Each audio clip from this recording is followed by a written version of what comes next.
¿Cuáles serán los conocimientos previos que tienen las personas que van a asistir a esta reunión o que van a tener acceso a este material a través de los archivos y de los registros que quedan de la actividad, por un lado? Y por el otro lado, una propuesta temática que con toda seguridad nunca en el instituto se enfocó de esta manera. Probablemente desde la psicología del aprendizaje trabajaron las teorías de forma aislada, tal teoría, tal otra, tal otra, tal otra. Desde la teoría del desarrollo trabajaron tal teoría, tal teoría, tal teoría, pero que frente a la situación de pensar cómo se desarrolla la apropiación de un conocimiento desde el punto de vista psicológico, porque acá tenemos que tener cuidado cuando ustedes vayan a redactar en el concurso, si saliese el tema, que no se pueden desviar a la línea didáctica. La didáctica es didáctica y la psicología cognitivo, psicología del aprendizaje, es marco psicológico, marco de sustento. Estos son dos grandes aspectos que debemos tener en cuenta, por un lado. Por el otro lado, díganme, yo hoy prendo la radio, decía 100% de humedad. ¿Qué es eso? Para mí, prendo y me dice 100% de humedad. ¿Qué es eso? Una información, ¿verdad? Esa información que yo recogí solo de prender la radio y que me diga 100% de humedad, ¿qué significado tiene para mí como persona en mi vida? ¿Para qué me sirve esa información? Para tomar determinadas decisiones. El tipo de decisiones que voy a tomar con 62 años de vida, ¿serán las mismas que puede tomar mi mamá con 80 o que puede tomar mi nieta con 3? A pesar de que las 3 escuchamos la misma información. ¿De qué depende la decisión que voy a tomar a partir de esa información? De experiencias previas, de los intereses, de las actividades que tenga prevista, de los estados de salud. O sea que hay, y fíjense que aparecieron cosas distintas, aparecieron intereses que tiene que ver con la subjetividad, que tiene que ver con lo personal, que tiene que ver con lo propio. Aparecieron experiencias que tiene que ver con mi condición personal, pero en vinculación con ¿qué? Las experiencias, ¿cómo se obtienen? Con lo vivido. ¿Y lo vivido dónde se vive? En una sociedad. Por lo tanto, acá aparecen intereses, elementos subjetivos, aparecen experiencias, relaciones de la persona con el entorno, pero aparecen las actividades. Y esta actividad es externa a mí. Yo tengo que vivirla, cumplirla, hacerla. Y a lo mejor yo los días miércoles podría decir, 100% de humedad, qué bueno, hoy no salgo. Porque los días miércoles yo no trabajo obligatoriamente como los martes y los jueves, que estoy todo el día afuera, ¿verdad? Entonces, podría haberme sucedido que esa noticia a mí me significara algo como me significó ayer: trastorno, humedad, mojarse, el cabello, los zapatos, todo. Que un alumno que llegó a clase a las 6:30 de la tarde, que venía, no sé, del Borro, de Casaballe, de Casabó, empapado hasta la rodilla, las piernas mojadas, y que se sentó al lado de una estufa y que puso a secarse, y los demás le decían, ¿qué haces? Te va a hacer daño. Que decía, pero hasta las 10 de la noche, mojado así, tampoco me puedo quedar. Fíjense, experiencias diferentes a partir de la misma información. ¿Esto a qué nos lleva? Esto nos lleva a pensar que cuando yo tengo que definir apropiación de conocimiento, tengo que saber de qué hablo cuando hablo de conocimiento. Entonces, cuando nosotros tenemos que hablar del conocimiento, a mí me gusta mucho esta postura de Astolfi, que presenta que para que se produzca un conocimiento, tiene que haber una información, tiene que producirse en la persona alguna transformación para que esa información sea recogida, pero con eso no basta, dice él. Para que yo pueda hoy estar diciéndoles esto, ese conocimiento que yo he ido acumulando a través del tiempo tiene que tener un proceso de distanciamiento de mi subjetividad para que yo lo pueda poner en ustedes otra vez. Y a esto es mucho más que conocer, esto es saber. Entonces ahí aparecen, y fíjense que yo les puse, ¿quién es ese personaje? La sirenita, ¿verdad? Entonces cuando yo pongo la imagen de la sirenita y alguna de ustedes pudo saberlo y otras capaz que no, ¿quiénes saben qué es la sirenita? Los que tienen hijos. Los que tienen hijos pequeños, que han leído el cuento o que fueron a ver la película, ¿no? O que han escuchado la música.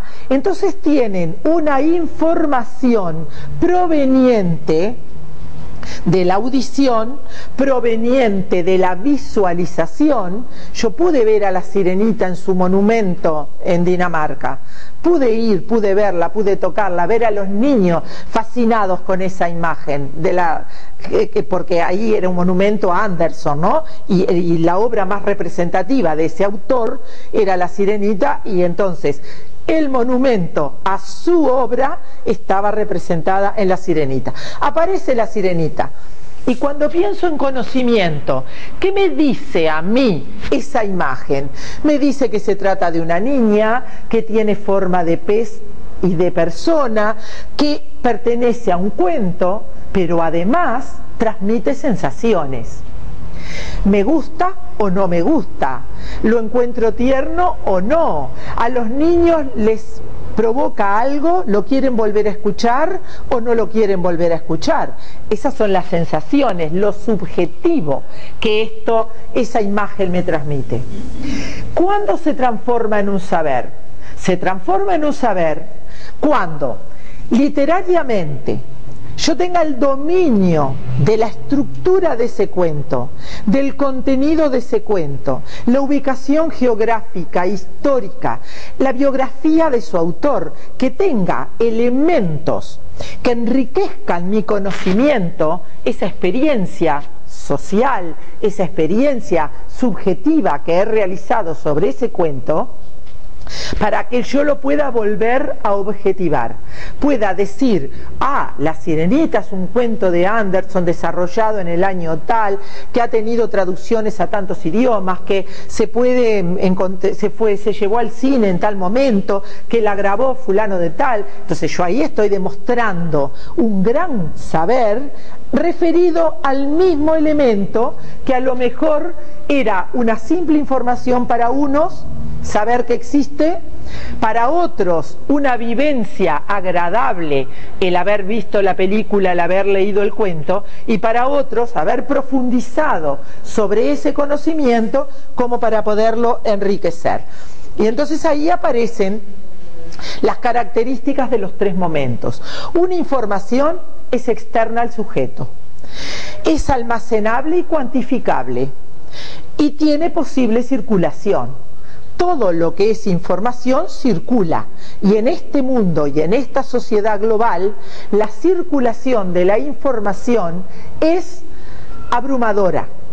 Circula tanta información que también a la hora de apropiarse se corren riesgos, porque no sabemos si efectivamente lo que está circulando es lo correcto, lo más adecuado, lo más próximo a la realidad, lo más vigente, o circula o circula cualquier información. Entonces, esa información, para transformarse en un conocimiento que es subjetivo e interno al sujeto, que son esa subjetividad y emocionalidad de la persona que lo recibe, la S y la E que están puestas allí, es el resultado interiorizado de la experiencia individual, es globalmente intransmisible, porque lo que yo sé, mi conocimiento, es idiosincrásico, lo entiendo yo. Por eso cuando las personas sacan apuntes, otro no debe estudiar en apuntes sacados por alguien, porque si Juanita sacó un apunte, lo entiende ella. Y si María va a estudiar en el apunte de Juanita, puede ser que entienda distinto y a lo mejor no entiende lo que tiene que entender.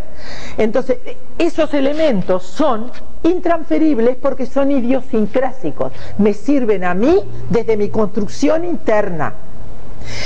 Ahora bien, pueden ser ininteligibles para otro. Ahora bien, cuando este conocimiento pasa a ser construido conscientemente, elaborado, reflexionado, se transforma en un saber. Y ese saber se puede explicar a través del lenguaje. Cuanto más preciso y más correcto y más pertinente es el lenguaje empleado, más comprensible es el saber a los otros.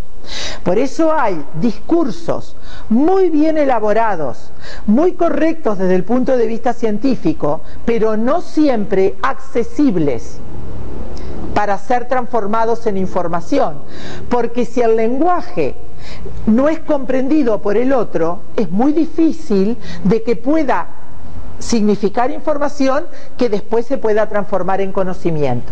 Y esto es muy importante para pensar qué le pasa a los niños de los contextos de deprivación cultural cuando el maestro emplea vocabulario que el maestro da por supuesto que el otro conoce y que el niño no tiene idea del significado de esa palabra.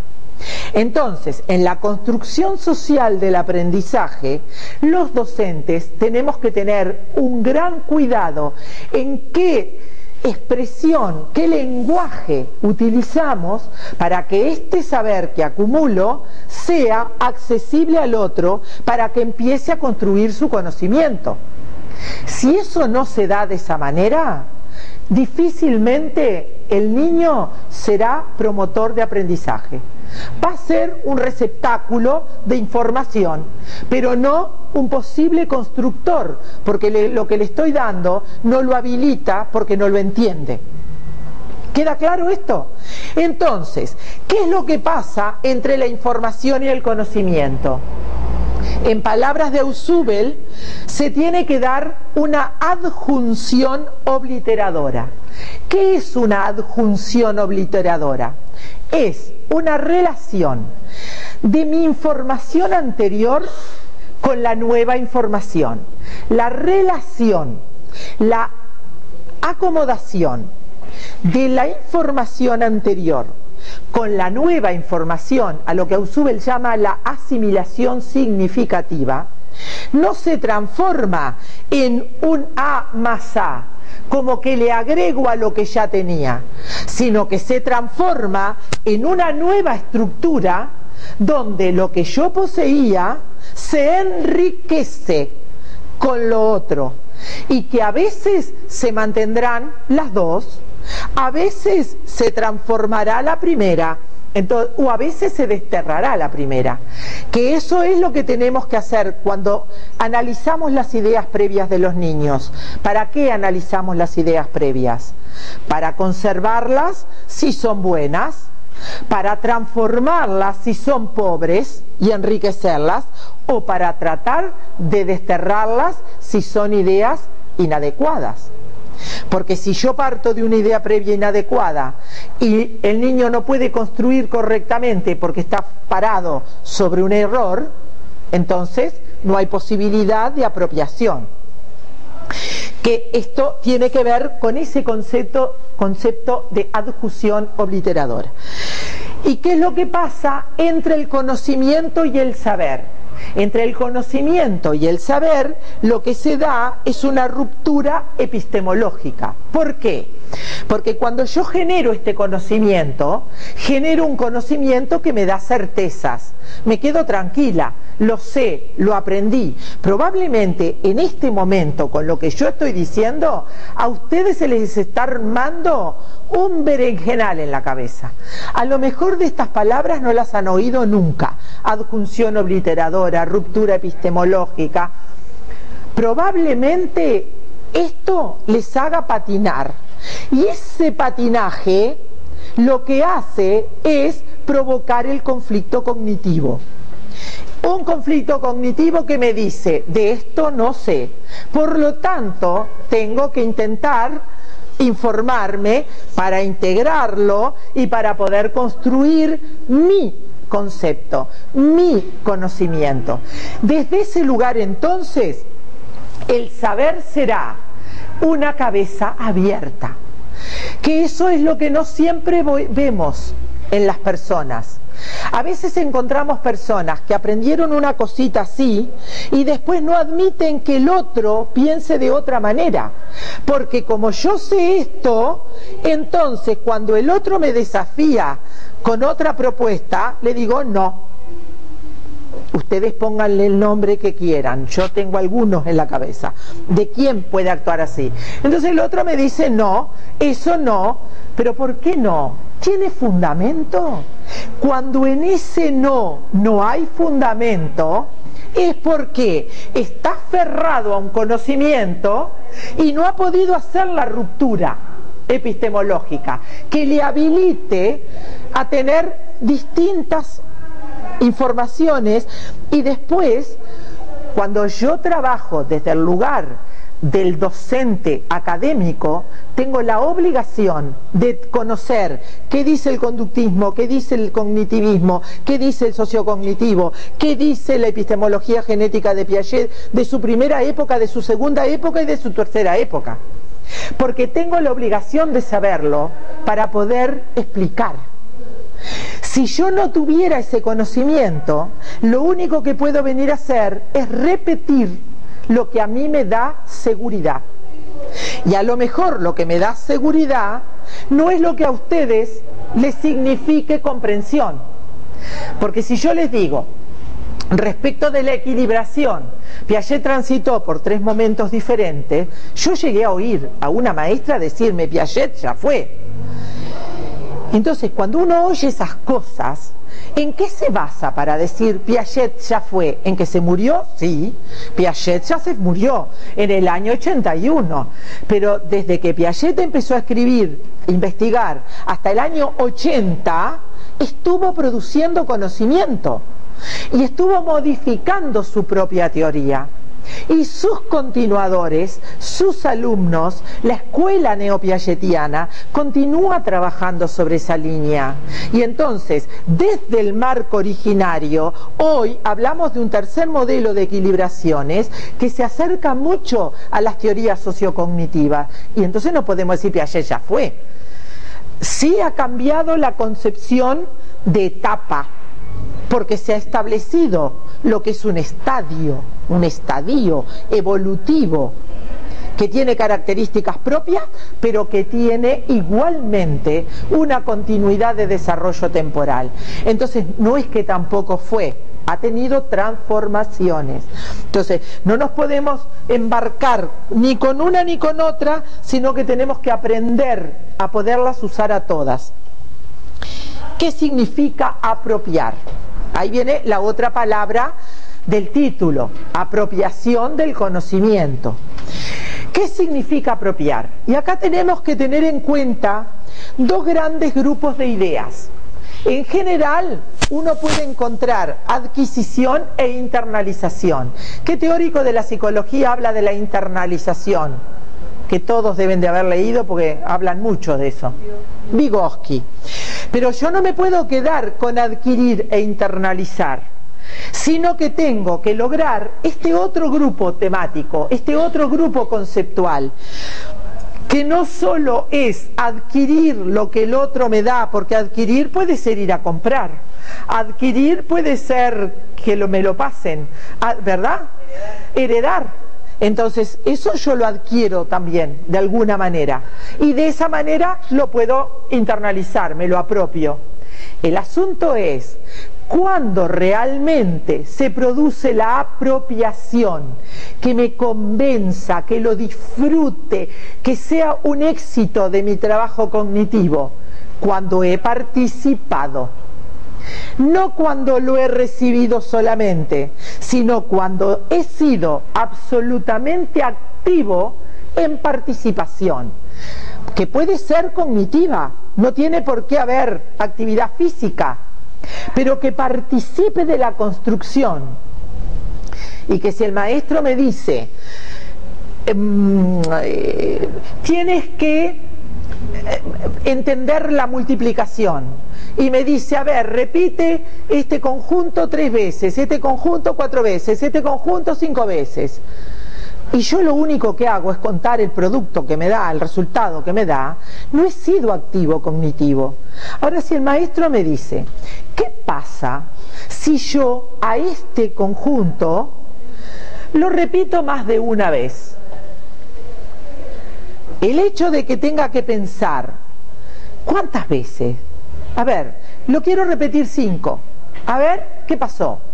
Ah, bueno, ahora lo voy a repetir 3. A ver, ¿qué pasó? Y entonces ahí la mediación externa es la que va a actuar haciendo que el proceso de participación sea más ágil, menos ágil, más agradable, menos agradable, para que el niño tenga ganas de seguir en ese proceso de investigación.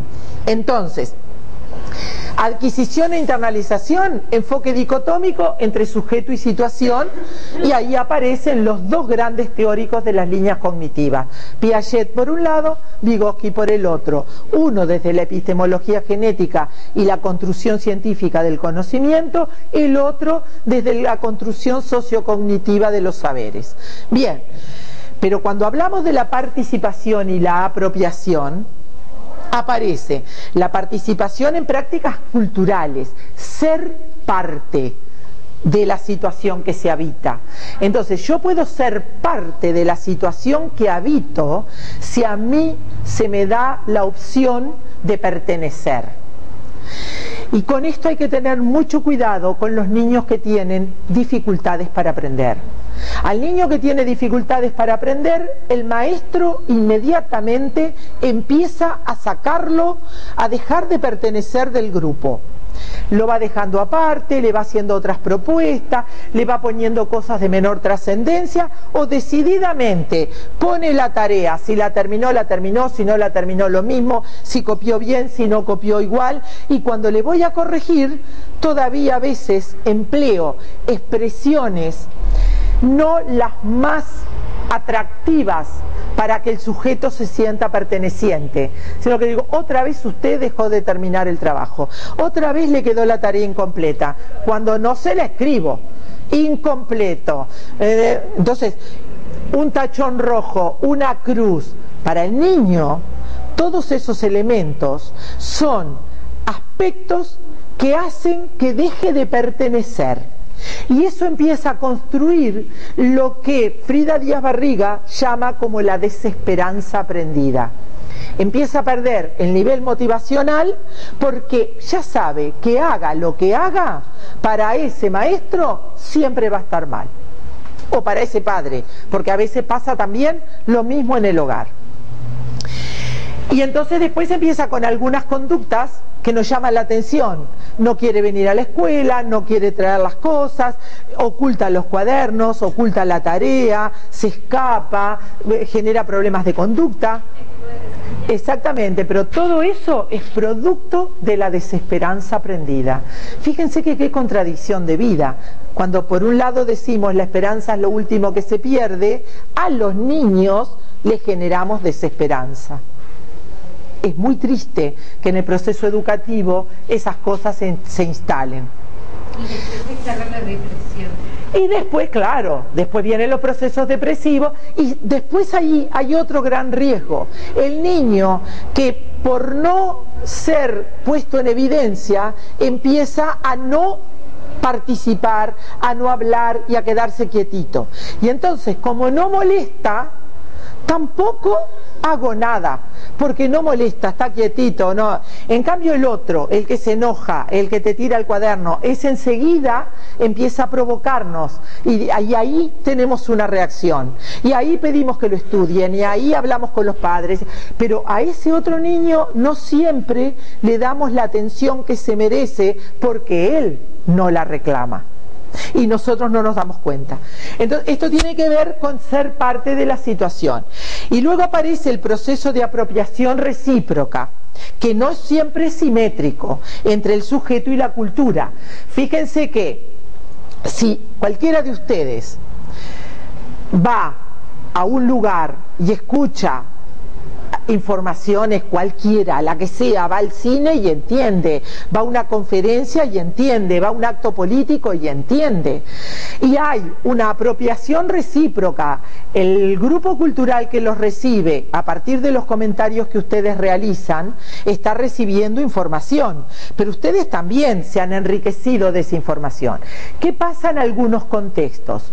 ¿O qué pasa en algunas relaciones cuando el receptor tiene niveles culturales más altos que el que informa, o el informante tiene niveles culturales tan altos con respecto al receptor que la apropiación es tan asimétrica que se corre el riesgo de que el maestro hable y hable y hable y hable y el otro no se apropie de nada, solo escucha. ¿Cómo? Se empieza a perderse la comunicación porque los niveles culturales son muy asimétricos, lo que tampoco quiere decir que los docentes desciendan su lenguaje o su estructura cultural para ponerse a la altura del otro, sino que lo que tienen que hacer es ver cuál es la línea base del otro y cómo lentamente voy provocando esa transformación. Pero para eso yo también debo prestarle atención al otro. Exactamente. Porque ahí es donde está. Si no lo escucho, no entiendo de qué está hablando, tampoco. Ahí es donde está ese encuentro al que Silvia Clemenson llama el encuentro del tú y el yo para construir el nosotros. En el proceso educativo y en el proceso de aprendizaje tienen que encontrarse, y Alicia Fernández dice, tiene que compartirse el deseo de aprender y el deseo de enseñar. Si no hay quereres, dice ella, no es muy difícil establecer esa comunicación de aprendizaje. Bárbara Rogoff trabaja específicamente este concepto de apropiación. Pueden encontrar, hay páginas de Bárbara Rogoff que lo explican muy bien. Entonces, ¿a qué llegamos cuando nosotros queremos entender lo que es apropiarnos como participación, como incidencia de la cultura y de la persona en esa participación? A concebir que el desarrollo y el aprendizaje van de la mano y que si nosotros queremos sociedades, estructuras institucionales, escuelas, que además tenemos un marco legal, no sé si tienen presente la ley de educación, pero la ley de educación nueva es una ley que exige mucho al docente en el respeto por los niños. Anoten, para leerlo, artículo 5, artículo 11, artículo 18, artículo 33 y artículo 41. Esos artículos le dicen, primero, que es obligación de ustedes pensar cómo van a organizar la propuesta educativa para el niño real que tienen delante. Objetivos, contenidos, metodología, actividades. El objeto, el sujeto es el niño. Entonces cuando el maestro me dice, pero tengo que cumplir el programa, cuidado. El programa lo tengo que cumplir al ritmo que los niños me van habilitando. Al programa lo tengo que cumplir con criterios correctos de selección para habilitar a ese niño que se pueda apropiar de conocimientos. Yo no puedo desarrollar un programa que pueda tener una extensión de 5 objetivos con 30 contenidos cuando el niño no está en condiciones ni de apropiarse del primer contenido. Tengo que saber seleccionar qué es lo que no puede faltar, qué es lo que es la base para lo que viene después y cómo voy a trabajar para que él pueda, participando, apropiar, integrar, hacer suyo ese conocimiento. Entonces ahí nos dice que el desarrollo y el aprendizaje pueden entenderse como variaciones en las formas de comprensión y participación en las situaciones que los sujetos están implicados.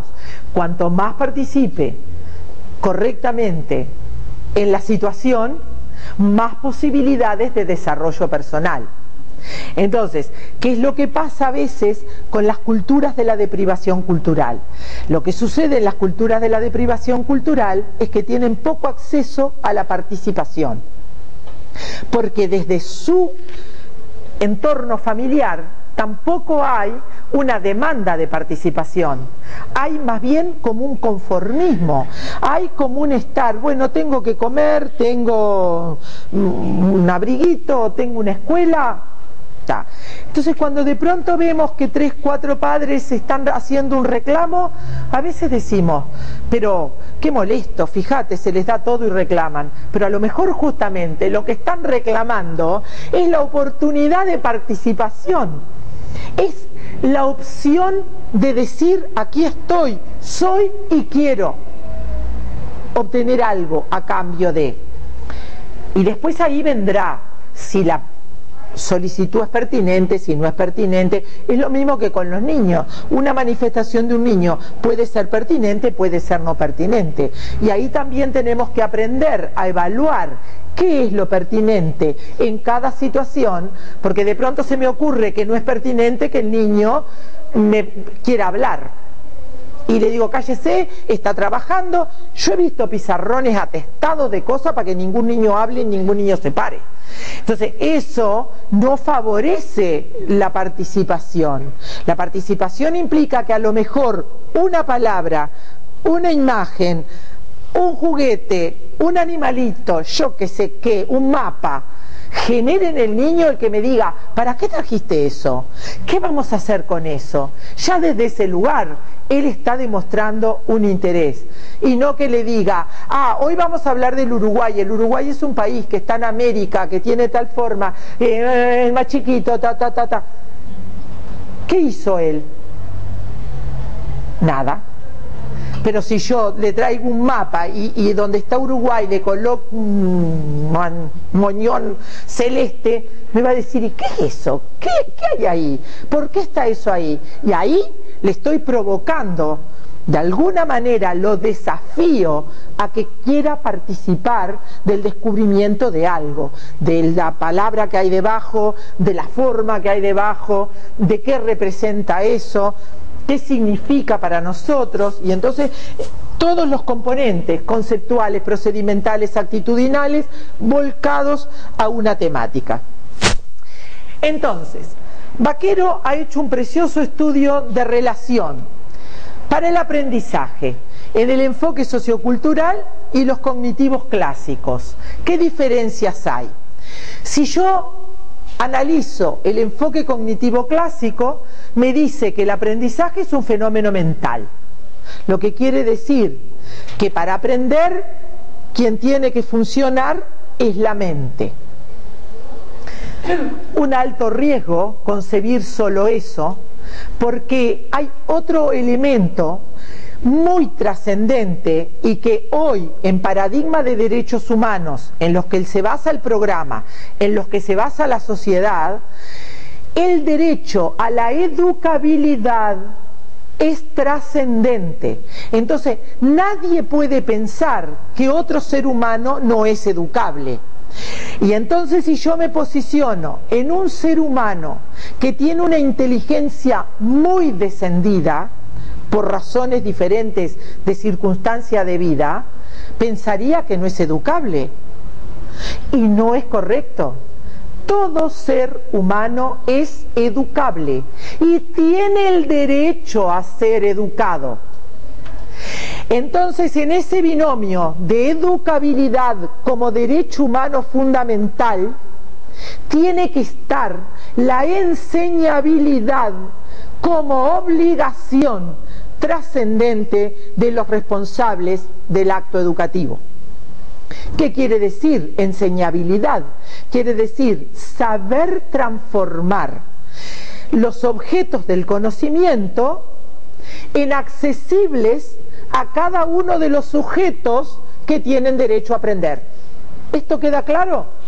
Entonces, cuando digo fenómeno mental en exclusividad, me puedo estar quedando con una violación de un derecho. Y entonces ahí me vengo a este otro, el otro concepto, procesos mentales y corporales, centrado en la acción. Cuando leemos Mentes Educadas, el autor es Kieran Egan.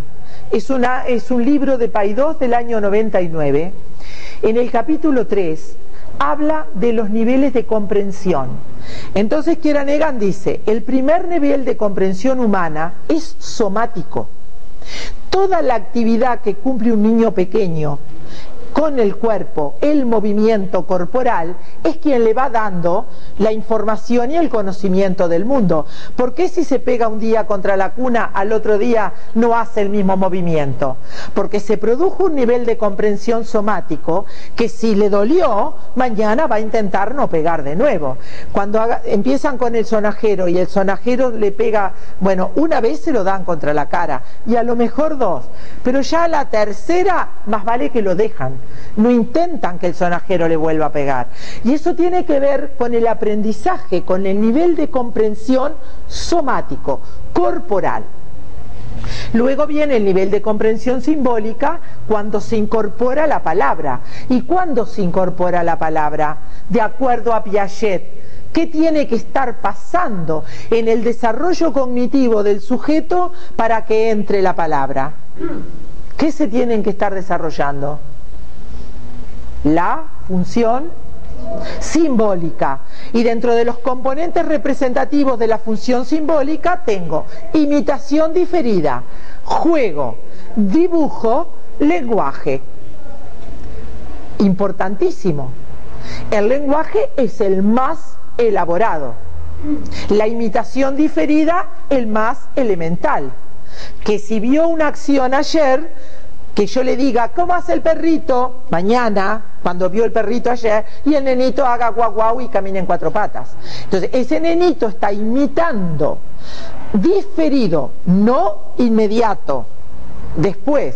Pero esa imitación diferida está habilitada por la construcción del objeto permanente. El objeto existe, aunque no esté a la vista. Fíjense. Entonces, mamá existe aunque no esté a mi lado. Yo sé que mamá existe. Y si me caigo y lloro, ¿y por quién clamo? Por mamá, aunque mamá no esté. Tengo hambre y lloro y digo mamá, porque sé que existe y que es quien satisface mis necesidades básicas. En ese primer momento, subjetivamente, sin separación. A medida que la separación del yo y el tú se va dando, el niño empieza a reconocer en todas las personas las diferentes posibilidades afectivas y de caracterización. Entonces, la hermana es la hermana y la reconoce como tal y la ve en una foto y sabe, y a mamá la ve en una foto y sabe, y a papá lo ve en una foto y sabe. ¿Por qué?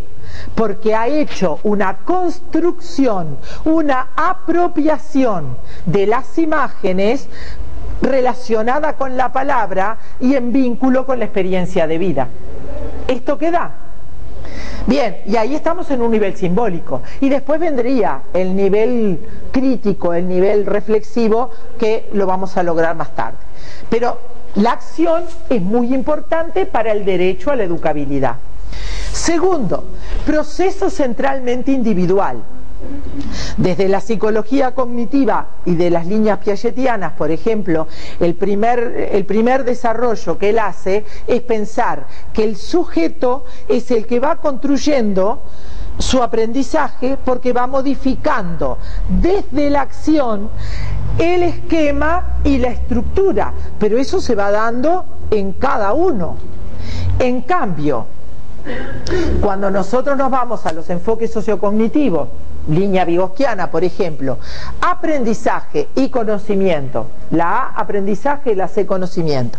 Aprendizaje y conocimiento se producen en el seno del funcionamiento intersubjetivo, distribuido entre sujetos.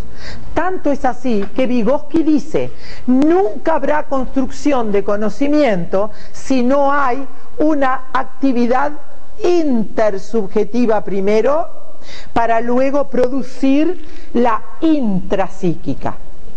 Entonces, mamá, hijo, Brunner le dice, las mamás desarrollan junto a sus hijos las estructuras de formatos cognitivos y sociales. Si la mamá sienta al nenito en la falda y le dice vamos a leer un cuento, abre un libro y va señalando con su dedo en el niño que no sabe leer, se construye o se instala la estructura libro de cuento, el formato cuento. Y cuando el niñito toma un libro, ¿qué hace? Lo abre de la misma manera y pasa el dedito de la misma manera y dice cosas. A veces dice de memoria lo que el otro le dijo y a veces pone las palabras que él quiere en ese, lo que quiere decir que entendió que ese papel que tiene esos dibujitos es para eso. Pero ¿cuántos niños hay que cuando llegan a la escuela no han tenido un libro en la mano? No han tenido una mamá que se sentara con ellos a leer. Nosotros en un jardín de infantes que hicimos una intervención, Tienen mamás que no saben. y que, pues, en un jardín de infantes de Nuevo París que hicimos una intervención, enseñamos a las mamás a sentarse con el niño con el libro y le dijimos, usted no sabe leer, no importa, mire el dibujito y póngale letra, diga lo que quiera con ese dibujito, cante una canción con ese dibujito, invente, pero haga que el niño se dé cuenta que esto es un libro o que aquí hay palabra y que esta palabra tiene un significado. Y que puede ser un significado agradable que me puede hacer reír, puede ser un significado triste que me puede hacer llorar, pero que transmite emoción, o que transmite información, o que transmite orden. Pero en esta letra hay algo. Y desde ahí empieza esta distribución entre sujetos de los saberes. El tercero, el contexto es un recipiente estable de los procesos de los individuos. Entonces, los conocimientos de la escuela son de la escuela, los de casa son de casa, los de la plaza son de la plaza. Entonces, en cada tarro pongo algo, pero le resulta difícil a ese sujeto vincular todos los elementos. No sé si anoche vieron Yo y tres más. Karina Viñola se fue a la Plaza Varela trabajando el conocimiento que la gente tenía o las actitudes que la gente desarrollaba frente a la higiene ambiental. En la Plaza Varela una actriz tenía una bolsa de basura. A medida que veía venir a la gente, se paraba y en vez de tirarla dentro del tacho, la tiraba exactamente afuera del tacho. La gente toda pasaba, cuanto más grande la gente, menos se molestaba. Pasaba y seguía de largo. El primero que se detuvo y le dijo, ¿por qué tiraste la basura en el piso? La basura se tira en el tacho. Fue un niño de 13 años. Lo que quiere decir que la escuela en este momento está cumpliendo un rol educativo en el control de la higiene ambiental. Al niño le permitió enfrentar al adulto y poderle decir, eso no se hace. Y después fueron 2 muchachos jóvenes que venían hablando de cualquier cosa y que cuando vieron que hacía eso, porque además la muchacha lo hacía de gusto, la bolsa la daba vuelta y tiraba todo lo que tenía afuera. No es que tiraba la bolsa entera, la abría y tiraba todo por todos lados. Los muchachos le dijeron, juntá, eso no se hace. ¿Y esto qué tiene que ver? Esto tiene que ver con que no son recipientes, sino que el sujeto tiene que estar en la situación en unidad. Yo no gano nada diciéndole a los niños, hay que cuidar el medio ambiente, si después no es práctica cotidiana situacional. Yo puedo decir adentro de la clase, al amigo no se le pega, al amigo hay que respetarlo, y el niño me escucha a mí misma hablando mal de otro, de la directora, de la inspectora, de la compañera. Entonces, la alimentación sana y vender papas. Exactamente. Eso pasa. Eso sigue pasando. Eso sigue pasando. Eso sigue pasando. También le decimos que el alimento saludable tiene que tener carne magra, tiene que tener verdura, y después en los comedores le damos fideo todos los días. Entonces, o hamburguesa. Entonces, bueno, pero procura la realidad, aunque eso esté pasando, el análisis de ese comedor. Exactamente. Sería interesante que no estamos comiendo bien, para que el sujeto esté en situación. La palabra en situación es inmerso en, y no por fuera de. ¿Queda claro? Bien, 4. Díganme si voy muy ligero, porque Daisy me dijo que no hablara ligero. 4. Proceso relativamente homogéneo. La idea desde la psicología cognitiva clásica es que todos aprenden igual, más o menos en los mismos momentos. Entonces está previsto que para 3 años tienen que tener tales conductas y tales aprendizajes, para 4 tales y tales, que es lo que hace que los estados y las instituciones que dirigen la educación elaboren currículum prescriptivos. ¿Por qué el programa de primero tiene tales contenidos, el de segundo tales, el de tercero tales, el de cuarto tales? Porque se estima que para esa edad cronológica, en esta realidad cultural, todos los niños aprenderían estos conocimientos, ¿verdad? Entonces, ¿qué es lo que nos pasa? Cuando llegamos a los contextos donde esa premisa no funciona, ¿qué pasa con los niños? ¿Qué pasa con los niños? No aprenden. ¿Y qué hace la escuela con el niño que no aprende? A veces. Y a veces lo deja repetidor una vez, lo deja repetidor 2 veces, lo deja repetidor 3 veces. Pero ¿cuál es la propuesta en la segunda vuelta? La misma. ¿Cuál es la propuesta en la tercera vuelta? La misma. ¿Cuál es la ganancia para el niño? Ninguna. Frustración tras frustración. Entonces, esa homogeneidad genera un conflicto. Y acuérdense lo que dice Buscaglia en Amar, Vivir y Aprender, en la metáfora de la escuela de los animales, que dice: es tal la tendencia de las instituciones educativas a la homogeneización, que en una escuela de animales donde había un perro, una anguila, un conejo, un pez, la orden era que todos aprendieran lo mismo. Entonces, cuando el perro tuvo que volar, ¿qué le pasó? Cuando el pez tuvo que correr, ¿qué le pasó? Conclusión, dice, todos tuvieron fracaso, todos tuvieron daño, y entonces dice, ¿saben cuál fue el animal que cumplió con las exigencias de esa escuela? La anguila, que de nada sabía hacer nada, todo bien, pero de todo pudo hacer algo mal. Porque saltaba, era ágil, se escurría, entonces andaba en el agua, andaba en la tierra. Entonces, de esa manera nosotros decimos, esto es lo que queremos para los niños, para construir una sociedad siglo XXI, sociedad globalizada, mundo de circulación de información impresionante. Y luego aparece del otro lado el proceso heterogéneo. múltiple, diverso en la producción de conocimientos y significaciones. Entonces, lo que a lo mejor para uno es un conocimiento con significado, para el otro es un conocimiento que no sabe para qué le sirve.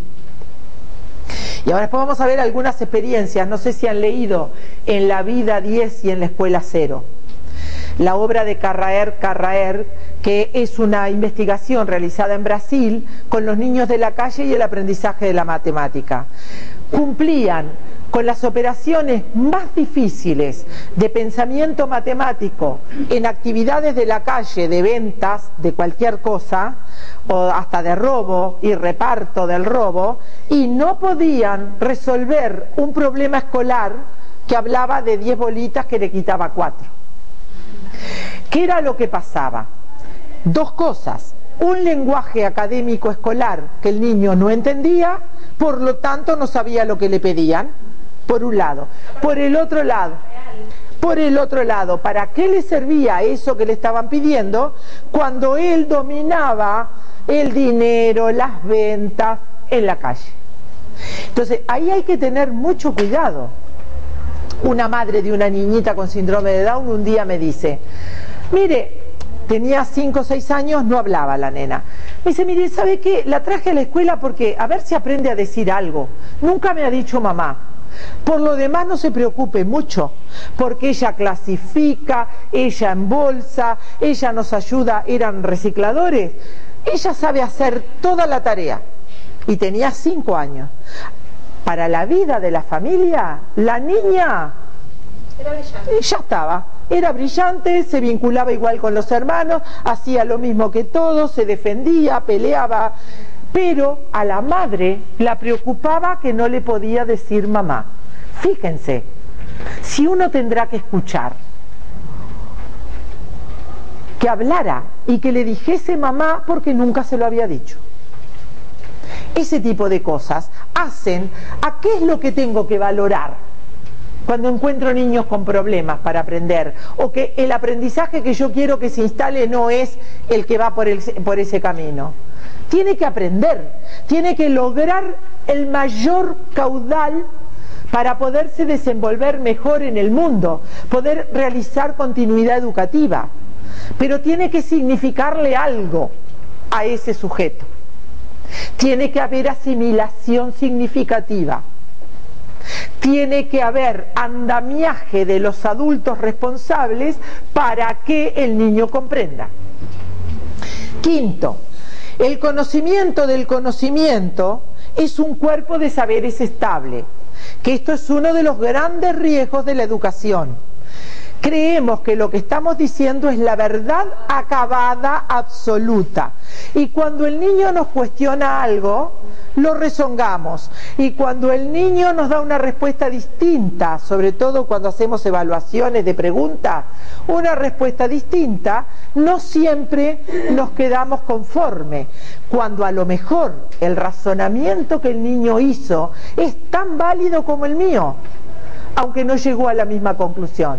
Y entonces ahí venimos a este otro lado. El conocimiento es mudable, inestable, es producto de una actividad cultural que lo produce y significa. Entonces, a lo mejor, para mí, el concepto de reciclaje no es el mismo que para quienes viven del reciclado. Porque para mí, la persona que recicla es una persona que trabaja con la basura, es una persona que de esa basura obtiene algunos réditos, pero para ellos es la vida. Y para nosotros también, porque si no estuvieran, no sé qué haríamos con tanta basura. Pero viste, eso no se evalúa. No, pero habría que... Eso no se evalúa, porque cada vez que ellos reclaman algo, también les hacen problema. Ahora, cuando reclamaban un medio de locomoción, tienen galpones atestados de motos confiscadas. La gente está pidiendo la oportunidad de tener una moto para sacar el caballo, porque los protectores de animales los atacan por los caballos, y no se ha encontrado una solución. Porque no es rentable, probablemente, porque económicamente, ¿cómo se va a hacer la devolución? Entonces, en esos argumentos no siempre el conocimiento que tiene una parte y la otra es coincidente. Pero los conocimientos entonces o son estables o son mudables. Y dentro de la mudabilidad está la oportunidad de que uno tenga la cabeza abierta y que quiera saber más. Con otra advertencia: no todo lo nuevo es mejor. Hay que saber evaluar cuando cambio, por qué cambio, qué es lo que veo mejor, por qué lo veo mejor, y no pensar que el que lo está haciendo distinto, es porque es viejo, es tradicional. ¿Cuál es el resultado educativo? A lo mejor son excelentes los dos, y bienvenido sea, y lo bueno sería el encuentro. A lo mejor, en un caso, este tiene mejores resultados, en otro caso, este tiene mejores resultados. Y hay que respetar, porque sobre el respeto es que está la aceptación de la mudabilidad del conocimiento. Sí, pero sin duda la gente que sale ahora de magisterio sale mucho mejor formada que en el 85. No sé. Yo ahora en estos últimos años, desde el 2006 no estoy, pero no he visto un cambio favorable en la construcción del saber de los docentes. No he visto un cambio favorable. Se han eliminado áreas trascendentes. Lo cultural, prácticamente no hay nada. Se han quitado horas de didáctica y de práctica, que es cuando uno se tiene que formar. Entonces, no sé si es mejor. Me parece que las escuelas del 85 también eran muy diferentes a las del 2013. Por supuesto, por supuesto. Me parece que también pasó. Por supuesto, yo me formé en el plan 55, pero las escuelas en las que yo hice la práctica, años 66, 67, 68, 69, eran una cosa, una realidad, que si yo me hubiese quedado con esa cabeza de aquella escuela, de aquellos maestros de práctica, era un práctico artesanal y seguía haciendo lo mismo. El asunto es que cuando uno... Hubo cosas geniales también en esa época. Por supuesto, y sigo, pero yo sigo diciendo que no hay mejor programa de magisterio que el 55. El asunto es que hay que ayornarlo, hay que adecuarlo a los tiempos, pero como estructura programática era la más completa, desde la formación cultural hasta la formación técnica. Me parece que refería a lo teórico. Pero la teoría... Lo que pasa es que la práctica Sí, la teoría y con lo que hace el concurso, con lo que Pero la teoría tiene que tener, para poder hacer bien un desarrollo teórico, tenés que también tener una referencia práctica. La docencia es praxis, es teoría con práctica. No es, porque ahí tenemos los tres modelos docentes: el técnico, el práctico artesanal, el que hace las cosas sin saber por qué las hace, que no quiere decir que sean todos malos.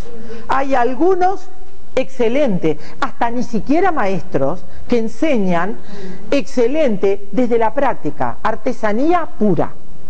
Luego estarían los técnicos academicistas, los que desarrollan unas teorías espectaculares, pero que lo ponen frente a un niño y no saben qué hacer.